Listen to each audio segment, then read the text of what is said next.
Hello, everyone. I'm Erika Ellis from Living Joyfully, and we are so glad you have joined us for this episode of the Exploring Unschooling podcast. I'm joined by my co-host, Pam and Erika, and our guest, Jahaira Luzzi. Welcome to you both. Hi. And before we get started with our conversation, I just wanted to mention that we have a variety of coaching options available on our website, livingjoyfullyshop.com. Sometimes it can be so helpful to get some one-on-one support. And Pam, Anna, and I all offer unschooling consultations. And Anna also offers coaching for individuals, couples, and families. So whether you want to talk about unschooling, relationships, work, or just life, we'd love to hear from you. You can click on coaching on our website, livingjoyfullyshop.com, and we'll put that link in the show notes as well. So now I'm excited that we have Jahaira here with us today. And Pam, do you want to get us started with our conversation? I do. Absolutely. Absolutely. Thank you so much, Jahaira, for being here. I have really enjoyed getting to know you for the last while on the Living Joyfully Network. And I know we all appreciate your contributions to the weekly calls because they are always so valuable. So I am very excited for even more people to hear from you. And to get us started, I have a two-part question. Because I have always loved starting off, if you could tell us a bit about you and your family and what everyone's interested in right now. And then I'd love to hear just a quick overview about how you came to unschooling. Okay. Hi, everyone. I just want to say thank you so much, Pam, because when I found out about unschooling and was looking to dig deeper, it was your podcast that made it possible. When I listened to the stories, I realized, oh, okay, this is real. This can happen. And this woman and all of these people have done it before me. So, okay, I can do this. I can do this because before that, it was just like, it's just such a radical shift from being in school all your life and knowing that is the only way.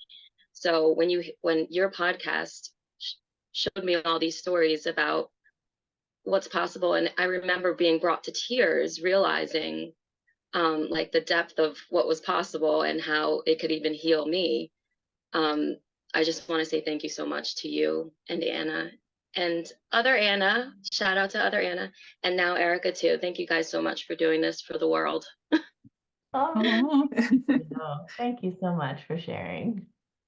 Um, so I'm Jahaira, and I just celebrated my 43rd birthday, and I'm a full-time stay-at-home mom. I'm with my kids full time. My favorite thing to do right now is to work out. I have been part of a workout community called Get Mom Strong. I found her on Instagram. And I've basically been doing her program for 4 years now.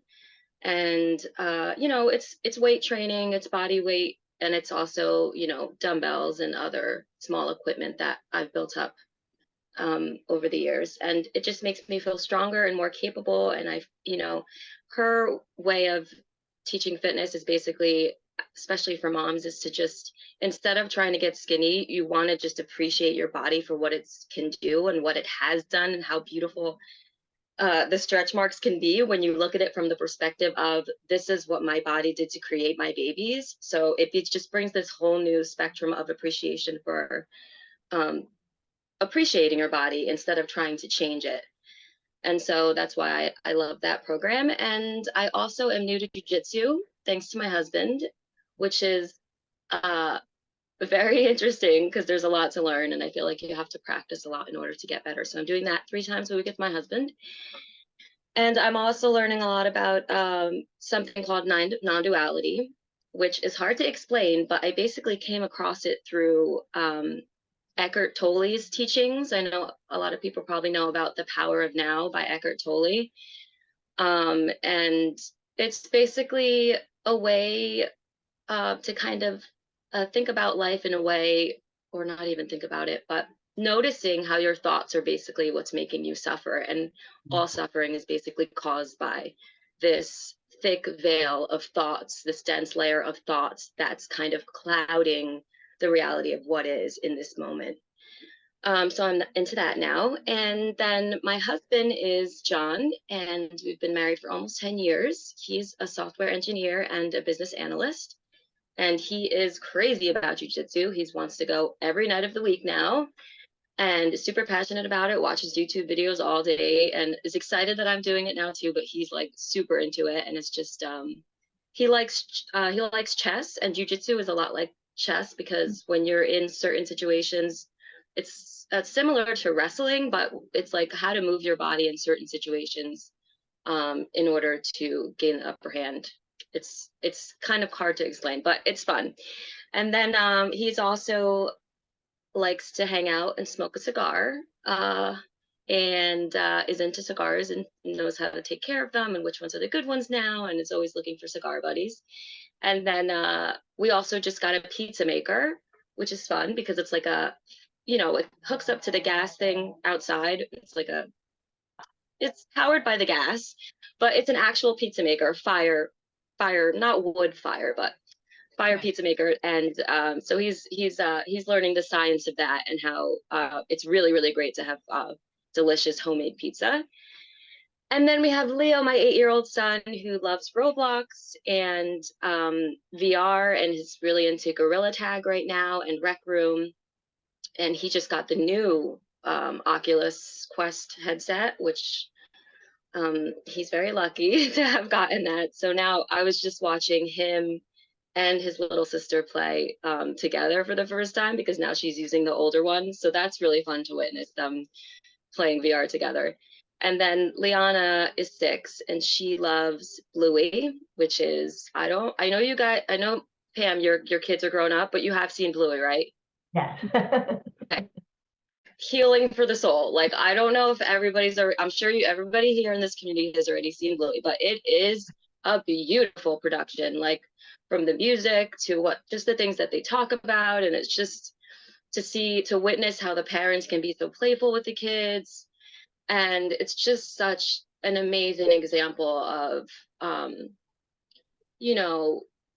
being able to come back to that childlike state to be with your kids, and just like gentle parenting overall. It's just it's so amazing. It makes me cry. Like, I am brought to tears watching that show sometimes.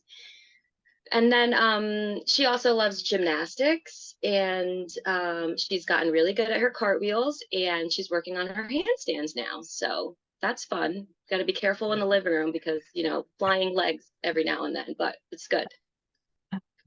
So that's us. I remember when I was a child doing the cartwheels in the living room and smacking my ankle on the stand. Oh gosh. Stolen ankle. That's my childhood indoor gymnastics. But anyway, all that aside, thank you so much. That's what I love about the snapshots of people's lives. Like, you can see, I mean, maybe it's just the way my mind works, but I can just see your 4 lives and all those interests kind of weaving together. Like, there are so many overlapping bits, and I love the jujitsu and chess kind of comparison, and can totally see that, and how like a software person would be very interested in that as well. Like, just so much of it weaves together so beautifully. Thank you so much for sharing. Yeah, we just had a new Quest. Is that what it's called? The Oculus Quest? Yeah, Oliver got the new one here too, and they're both very into Gorilla Tag, so that's very funny. And Bluey is so beautiful. I'm glad that you mentioned it. Maya's 12, but she will watch it and she's just like, it makes me cry. You have to see this one. It makes me cry. She It's said just that so too. beautiful. Yep. That's And what she's just 12 too. And I noticed the other day, Leo, he's 8, and he can see what the meaning is. Yeah. You know what I mean? Like, there's the one episode where it's like one of the smallest daughter is like in her dream, and she sees the sun, and he recognized that's the parallel is like, oh, mom is the sun. That's what's happening there. Like, he could see it, and I was just like, oh yes, that's so good. This is him with that storytelling, like being able to see those archetypes, right? Like you talk about, Pam, through Bluey. It's just so beautiful. Yeah, and all the layers. Yeah. Did you want to share about how you found unschooling or when Yes. that was? Yes. So after high school, I had no idea what I wanted to do, of course, because I never got a chance to figure that out. And so I just went into like business administration after high school. So my first 2 years of college, I was just studying business administration just because I don't know what to do, right? And just going through the motions, and then waitressing and bartending at the same time. And then at some point, I got an assistant, a job as an assistant in a childcare center. And I thought, oh, these kids are lovely. This is wonderful. Like, okay, this is what I want to study. This is what I'll do, right? So I went to school to study early childhood, and was placed in for internships, was placed in different public school settings, and then finally, when I graduated, got a job in a charter school, which I think now is charter schools. I mean, of course, there are good ones, bad ones, but I think charter schools still have to comply a lot by state standards. So it's very hard for them to do things that they want to do. But I got a job in a charter school in a kindergarten classroom, and basically only lasted 6 months because it was heartbreaking every day to see what they were doing with the charts, with the behavior charts, and then they would get punished, but then punishment was supposed to help them to do better, but it just made it worse, and it made them feel shame. And just the standardized tests, like we were doing standardized tests in kindergarten. Like like they told them they couldn't use the bathroom during the standardized tests, and I was like, this is just crazy. And then also just, I don't know, it was just like the kids were just all of the staff was just so mean. And I was expected to be mean too. I was expected to do what everybody else was doing, and I just couldn't do it. And I was just like, this feels wrong. Every day it was just like, I'm supposed to be doing this thing where I'm supposed to be disciplining them, and it's like I'm supposed to be doing what the head teacher's doing, and I can't do it. It was just I couldn't do it. And my husband, who was my boyfriend at the time, he witnessed all of this. And I think that since he saw what I was going through, that's why he signed on to homeschooling, because he realized too how it just doesn't make sense. Hi. What's your passcode of your phone? Yeah. Okay, sorry. So basically I I have one now. this What's your passcode again? she needs my password because she has my phone. So anyways, so yeah, so I ended up quitting that job, and I had always had night jobs, like waitressing jobs, bartending jobs, jobs in bars, and it was always really good money. So I always say, like, that was the reason I was able to walk away so easily from that position, because I knew that I would be okay. I didn't need that job. I could still take care of myself because I had this night job. And then that's when I kind of went down the rabbit hole of, I don't remember exactly how I found the podcast. The first podcast I found was Brett Veinott's podcast, which is School Sucks. I know that you were on it, Pam, once. It's called the School Sucks podcast. I think I searched why is it so hard or something. Why I don't know, remember what I was searching, but I came across the School Sucks podcast, and that's what led me down. Oh my God, that's where I learned about John Taylor Gatto, and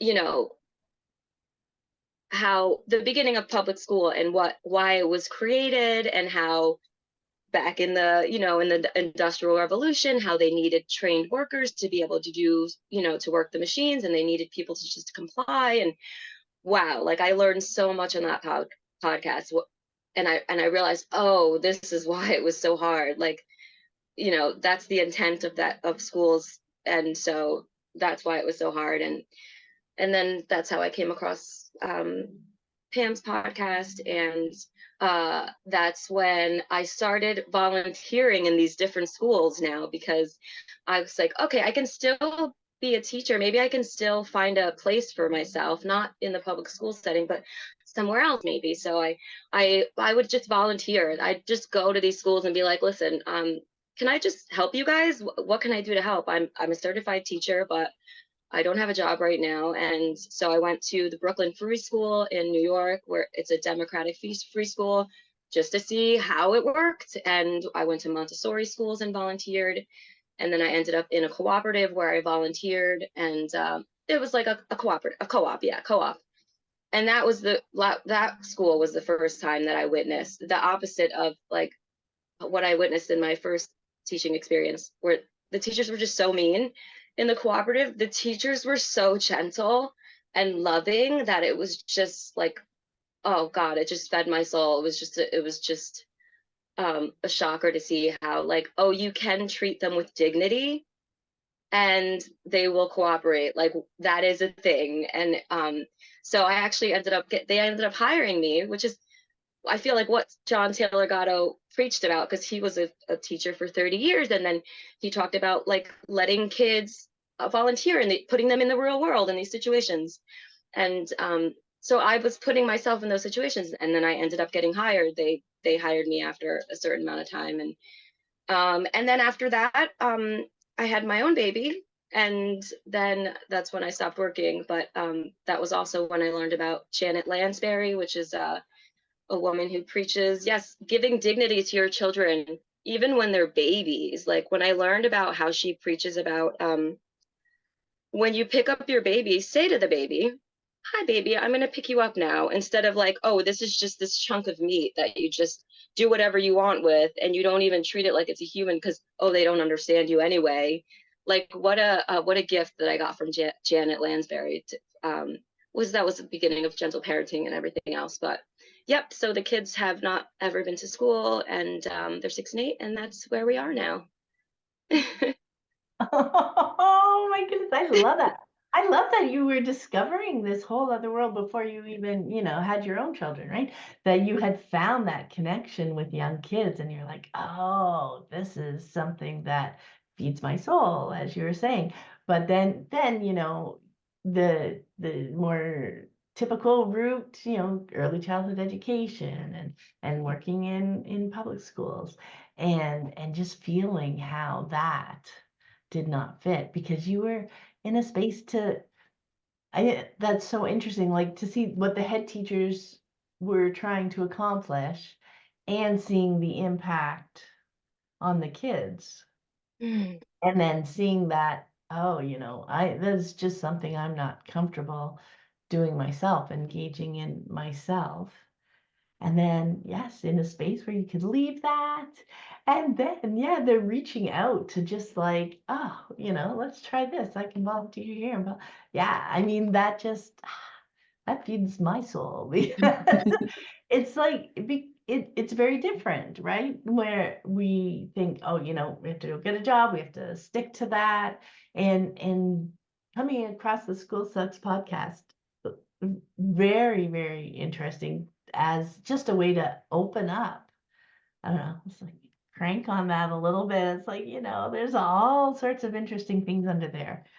And Gatto's idea of, just participating in the world and through like that connection you made between your volunteering out there to find what connected with you, alongside that you're already kind of living the ethos of the lifestyle before you even had your own kids. And lovely that your now spouse was your boyfriend then, because he could see you going through that without your own children being in the mix.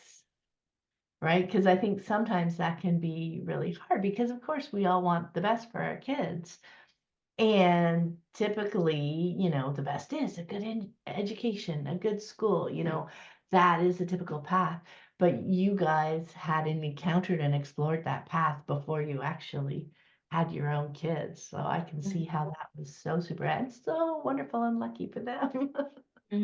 Right. Yeah, it sounds like kind of having that open and curious mindset well before Pam ever said open and curious on the podcast to you, like just because it's there, like you could have gone into that work situation and just kind of held on to the same beliefs that everyone else there did, you know?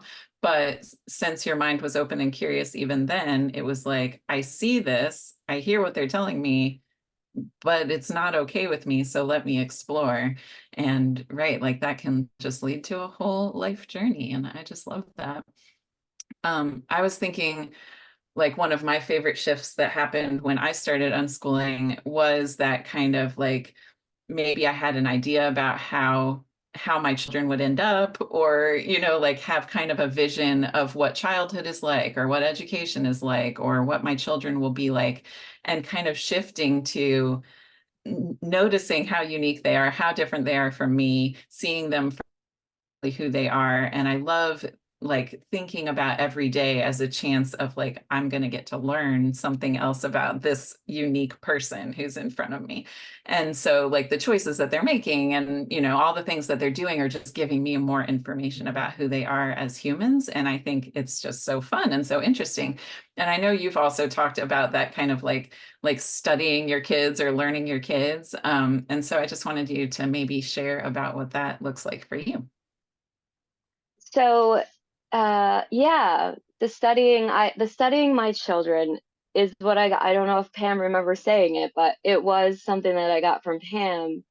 Um, that I think it was talking about like buying curriculums, and it's like instead of buying a curriculum, like your kids are the curriculum. Like this is instead of like here's these books that's going to tell you what to teach them, it's like how about just learn about them and then go from there. Like learn just so for me it's been I mean, I feel like lately it's hard to um it's hard to really slow down enough, especially maybe because I'm a stay-at-home mom. So, you know, you get busy with like doing the dishes and cleaning the house and doing all the things around the house. And you see that they're okay and they're doing their own thing and they're learning and they're having fun.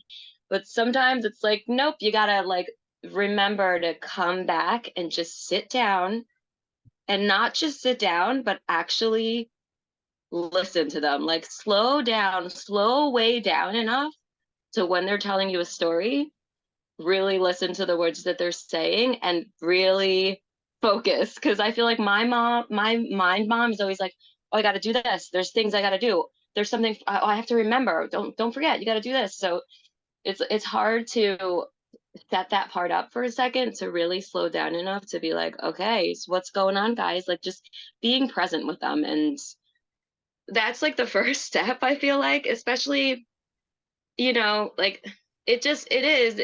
I feel like unschooling, you know, it's hands off in a lot of ways because obviously you're just letting them like be curious and discover their own interest and everything.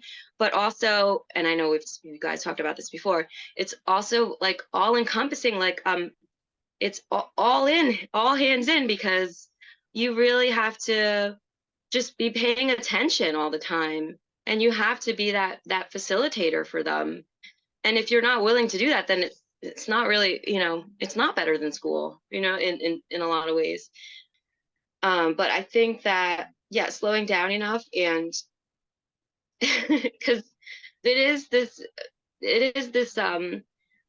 like the course that you have the childhood redefined it is redefining this role that we have in their lives. It's like they're not just this little, you know, they're not just this little thing to be molded.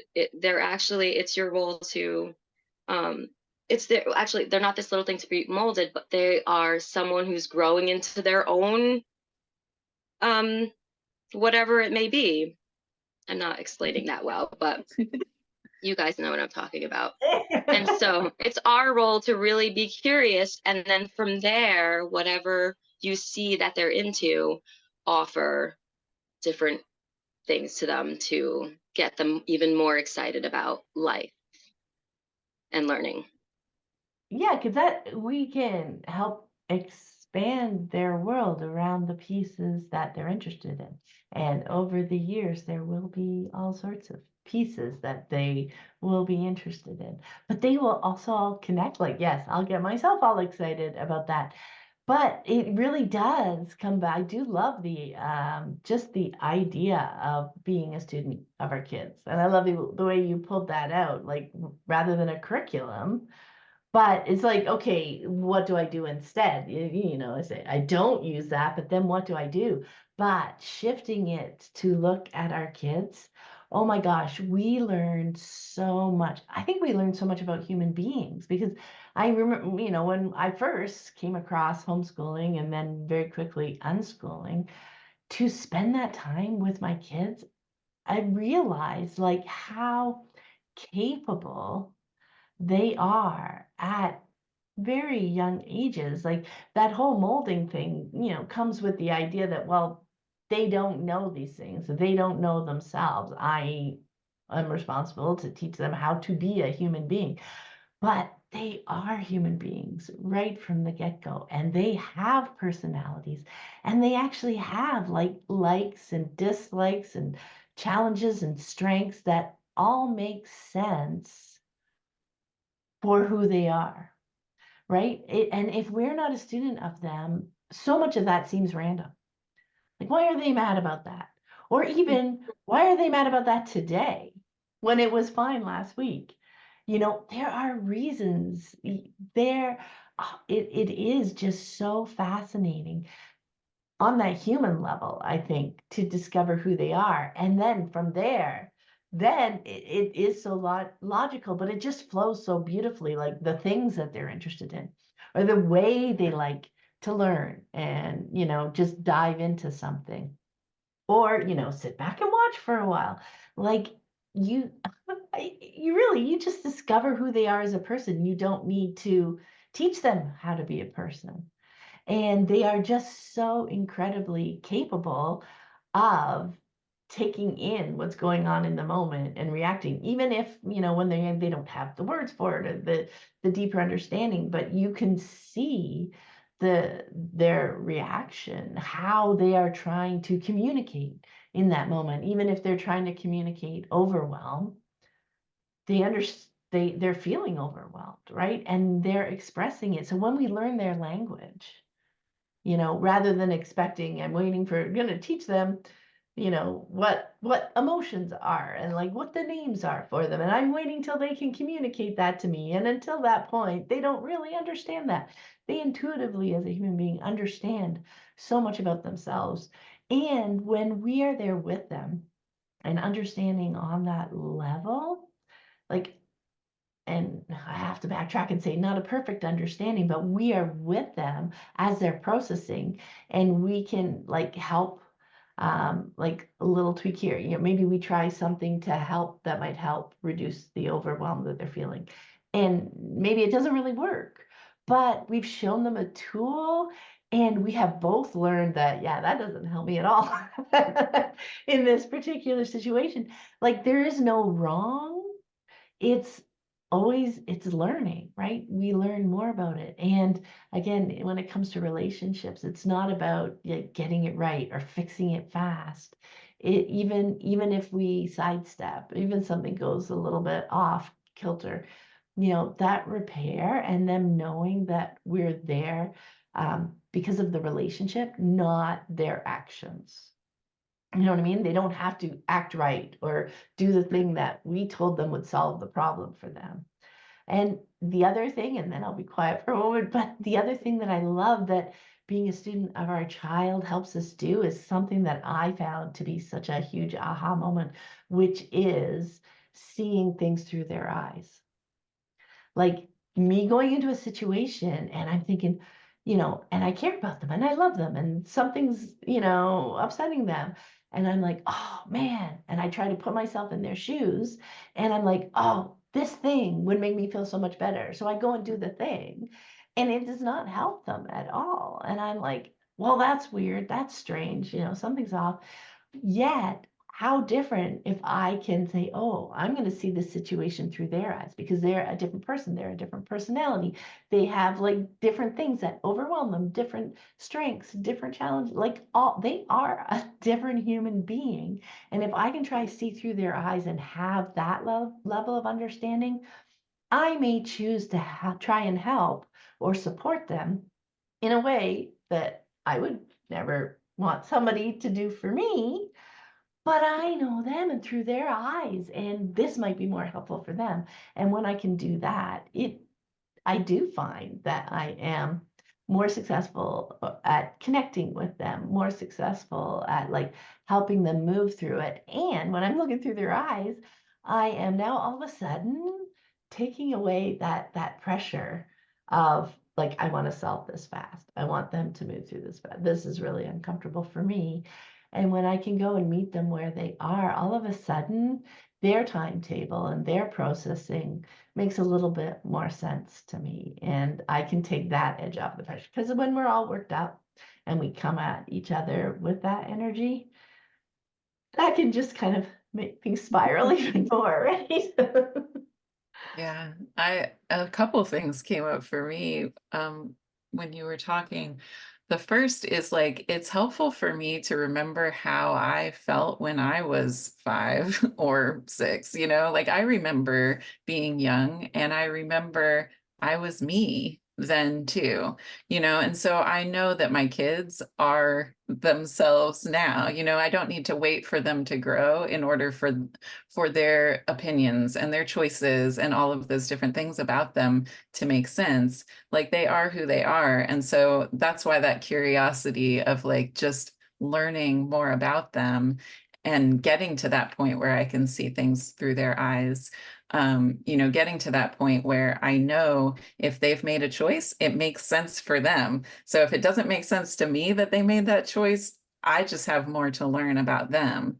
Like that's just so fun and interesting. And I think remembering how it was for me, you know, that I have always felt like a human all along, can kind of help me put that into perspective. And then Jahaira, I loved how you were talking about the like being really intentional about spending the time just being there and observing. And I think that's so important because when you can put something on your list, like, you know, do this math page with my kids, it's something that's easy to check off.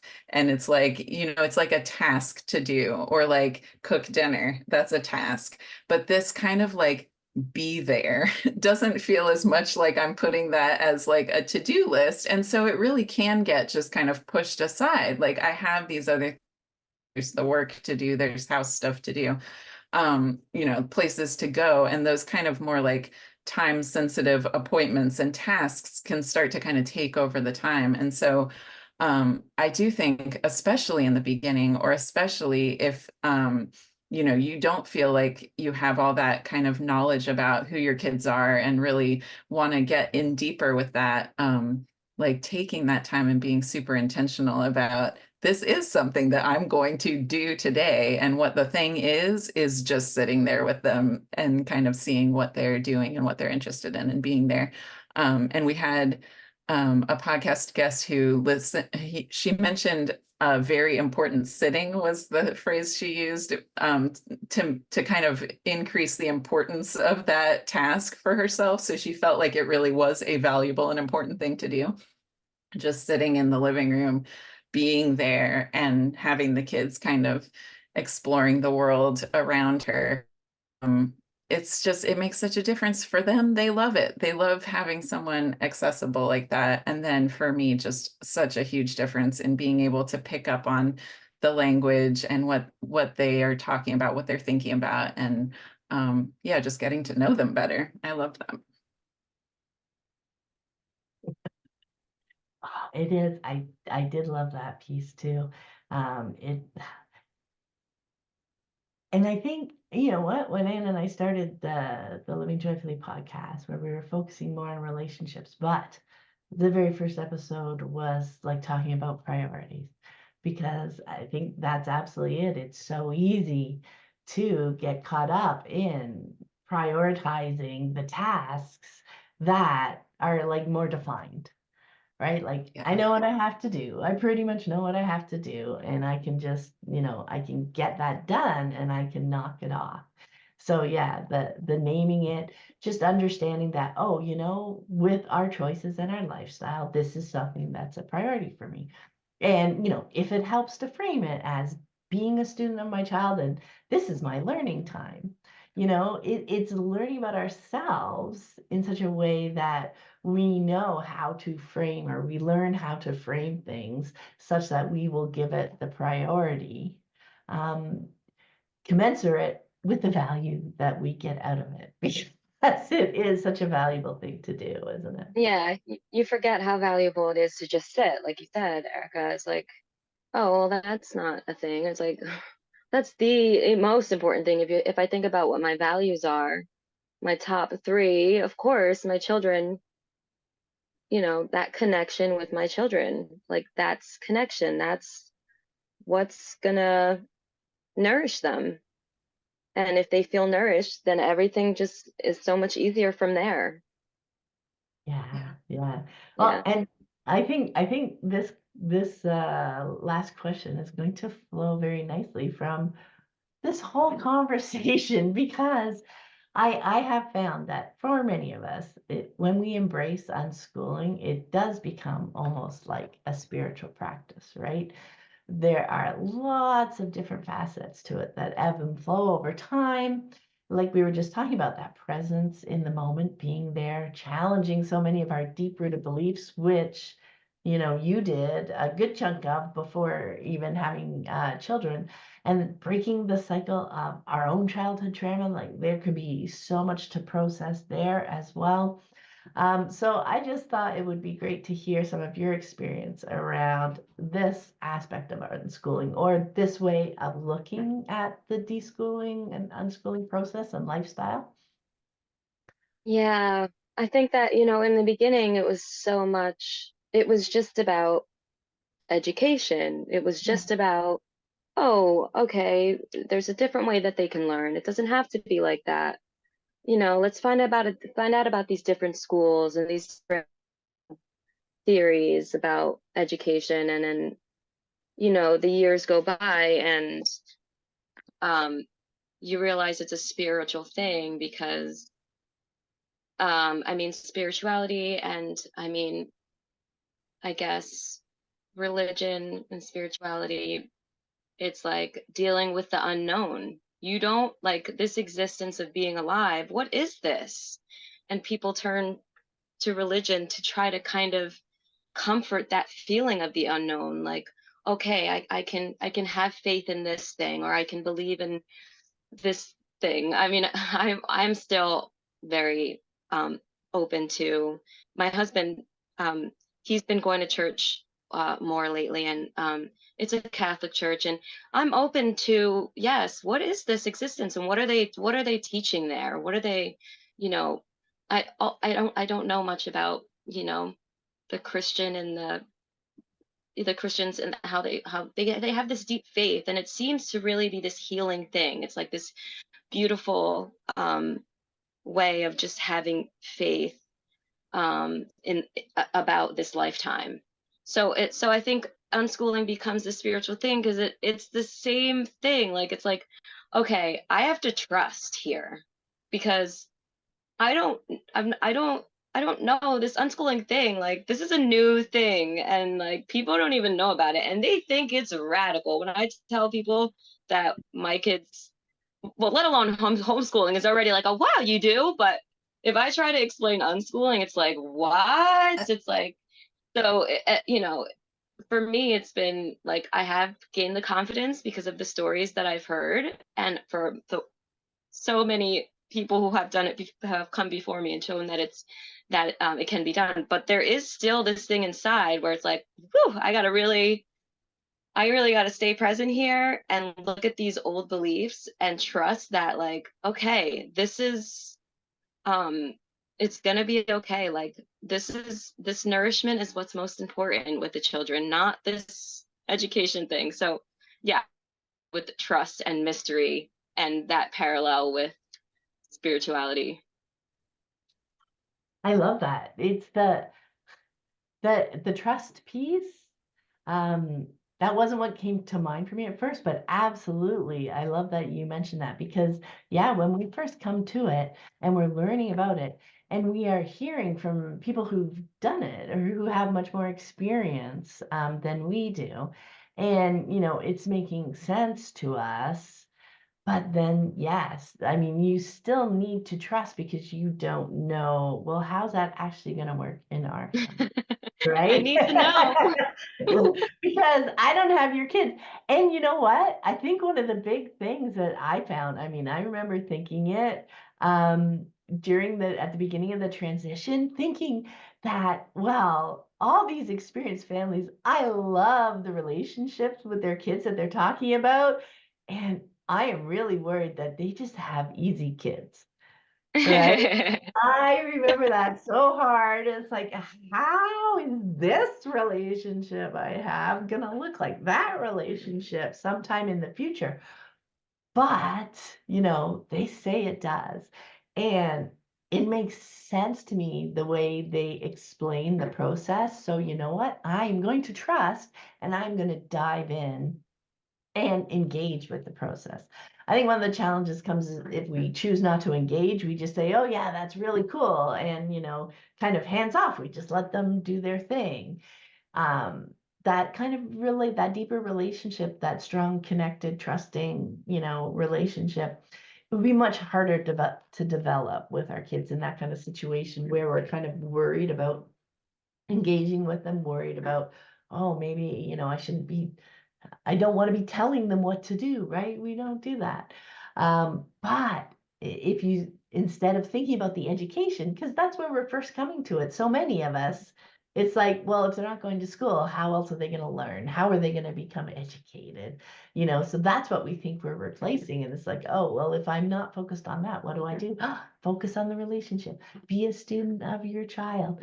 Like, engage with them, be with them there. You can engage. It's a new way. It was for me anyway, to learn how to engage with a person without directing them in the way that I would think this moment should unfold, right? Like, and to be able to, and the sitting, very important, like it all ties together.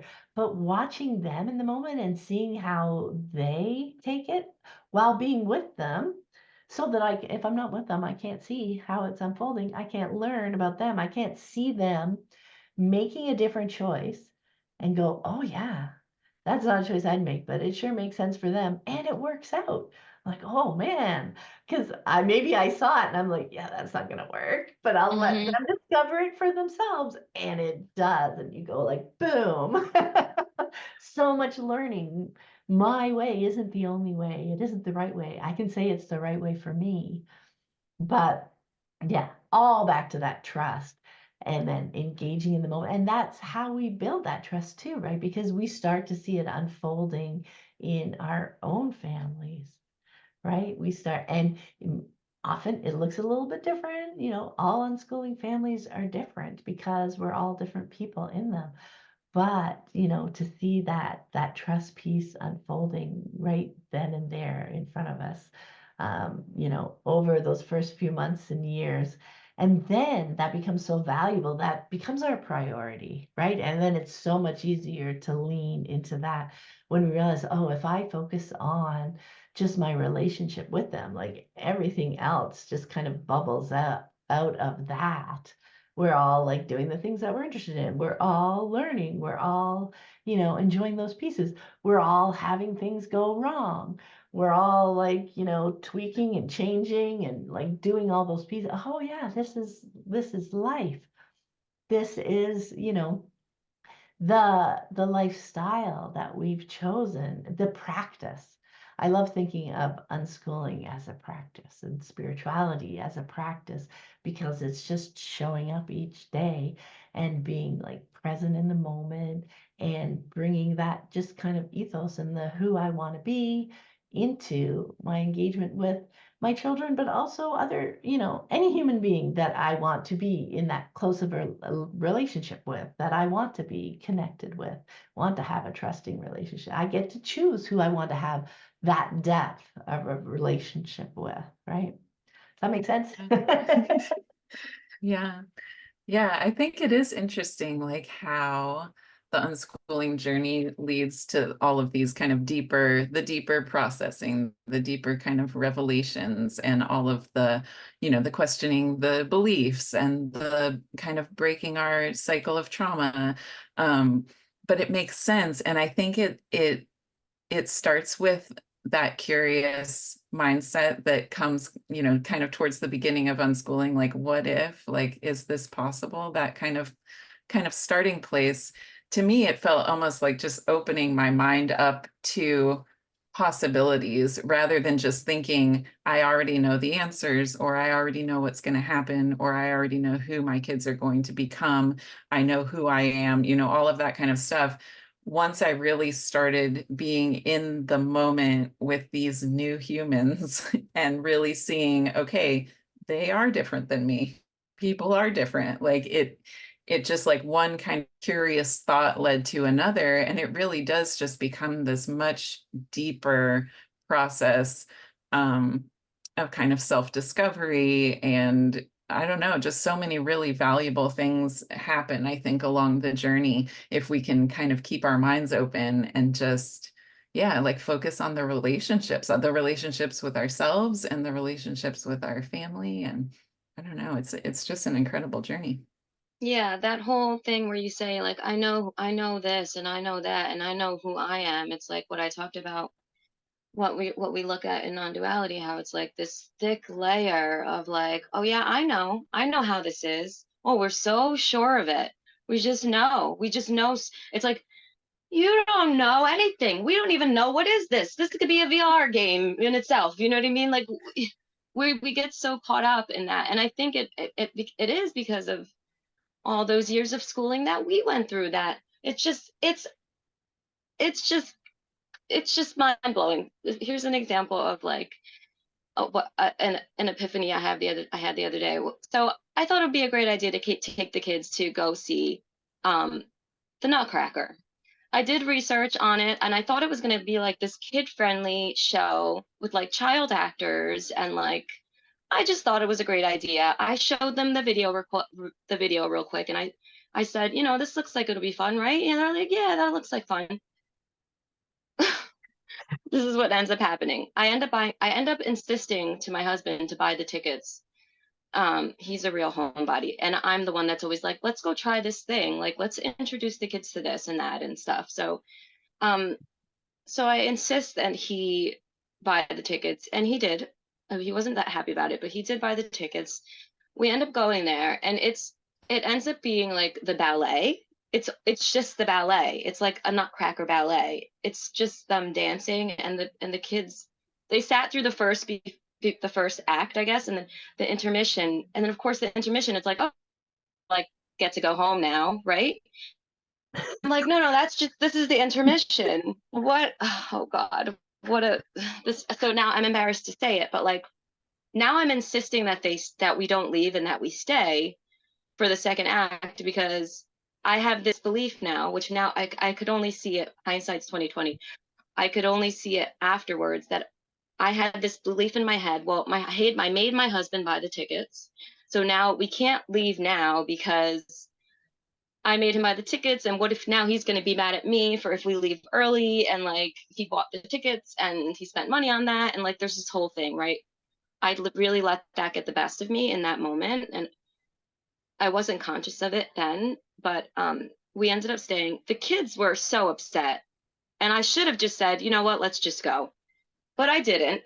And Leah was crying. Now I feel guilty. So then we stayed. It was okay. Ended up being okay. But, I realized in that moment that this was like him being there and not wanting to be there. Like, imagine that every single day of your life for fucking 8 hours a day. Like that, I had a glimpse of like, oh my God, like, he had to do it for an hour. Imagine you wake up in the morning and then you have to you have to go somewhere you hate and sit through it for 8 hours a day for however many hours of your life.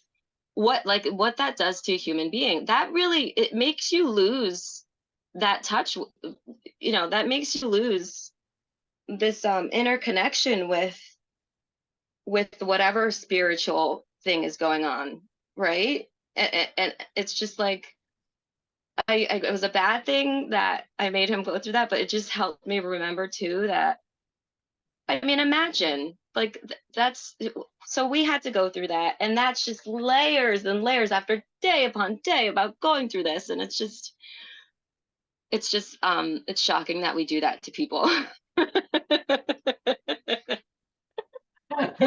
Well, thank you so much for sharing that story. And oh my gosh, yes, like, but I don't know, for me anyway, like I did not even realize when I was like, there was just no choice. Like, you Yeah, did you not just even resigned to, yeah, exactly. You're just like completely resigned. And how am I going to make the best of this? Because yeah. this is my life, right? And oh my gosh, like there is so little choice. And like you said, like that, the spiritual aspect, the understanding of ourselves, like it is so hard. Like I can kind of learn who I am within the constraints of all that, but there is just so much control over your life. You really just have no idea who you would be without that. It reminds me, I remember like Lizzie in Girl Guides, and they were going off to high school, and they're like, "Oh, you coming to school? You gonna come try out high school then?" I know you're not going, but now we're going to high school. High school's gonna be awesome. We have like so much more time to ourselves. We have like we can get a free period, and we can leave for lunch. Like all these, it just felt like their world was opening up. And they literally would say, like, what do you do? Like, your life must be so boring, because they could not envision what somebody would do if they didn't have to go to a building and like engage with the people who were in that same building with them.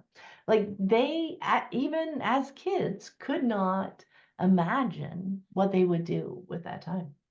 So, yes, it is just when it really goes deep when you Yeah. start thinking about it, doesn't My it? Leo was playing video games, and he got on with a cousin of his who's he's older. He's probably like 15 or 16. So they're playing Fortnite together because Leo just started playing Fortnite, and so they're on the Discord talking, and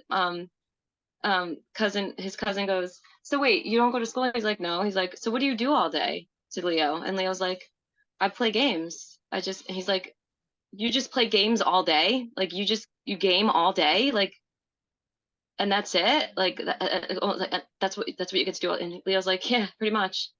And like for this kid, it's like, what? Like he can't conceive, like, and it's almost, and to hear it as a mom too, it's like you hear like, "Oh, he's just playing games all day," but like nobody knows what that means. Like, do you understand that he learned how to read, write, and do math through playing games all day? Like, it's like, no way. Yeah. Yeah, just like the time and space that you have in this kind of lifestyle, it's such a gift, and it's something that you don't even realize like what it could mean, if you don't have it. And I was thinking too that after we leave that system of schooling, like we impose that on ourselves forevermore unless Yeah, we it's start to who we question are. it. And Hmm. so it really, like, that really is such a big part of the unschooling journey, is just like realizing how much of our mind now is kind of structured by school, and starting to question things and starting to kind of change some of the things we believe about ourselves and about the world. And yeah, it's pretty amazing. I know. Can you just, it is, it's like, because school just leads into, into college, university, into getting a job, into like all those things, like you were talking about earlier, Jahaira, right? That's kind of the path, and that's training us for.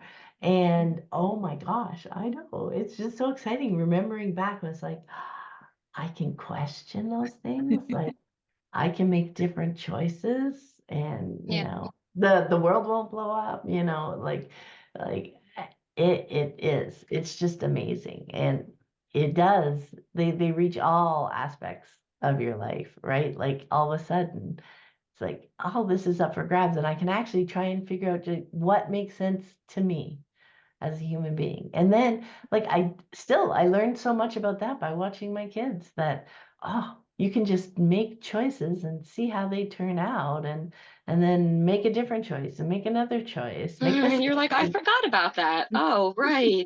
Yeah. Like you know, when you slow down enough to just be present with them, then you're not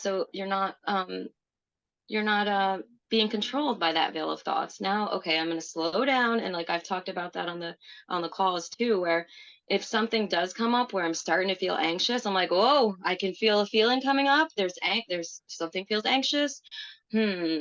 What is that? What's that about? Like that space to be curious and to slow down enough to be like, okay, oh, I see. Here's this belief. Okay. Oh, I'm believing this. I'm believing if he doesn't do it this way, it's not going to go right, you know, and but it takes a lot to be able to, that's why it's like, I know I do want to go to church with my husband, and I want to see what it's all about, and I want to learn about the Christians and Jesus Christ and how it's, but at the end of the day, it's like when I meditate, like that quiet space, it's like, that is my church. I'm like, okay, here's where, you know, this is where the peace is. Like, I don't need to seek it by some dogma or some, you know, somebody else telling me how I should be or how I should treat people. It's like this silence here is the source of like everything good or something, you know, like we talked about on the call, where it's like when you can slow down enough to be like, whoa, all these thoughts are going and all these sensations are going, but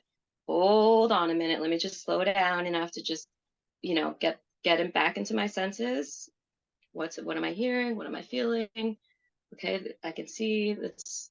It's just right here, right now. Then from this quiet place, okay, now life is going to take me to what needs to be done, instead of the mind and all the beliefs and all the years of schooling telling me, you know, what I should be and what will make me happy. And I'm so sure of it.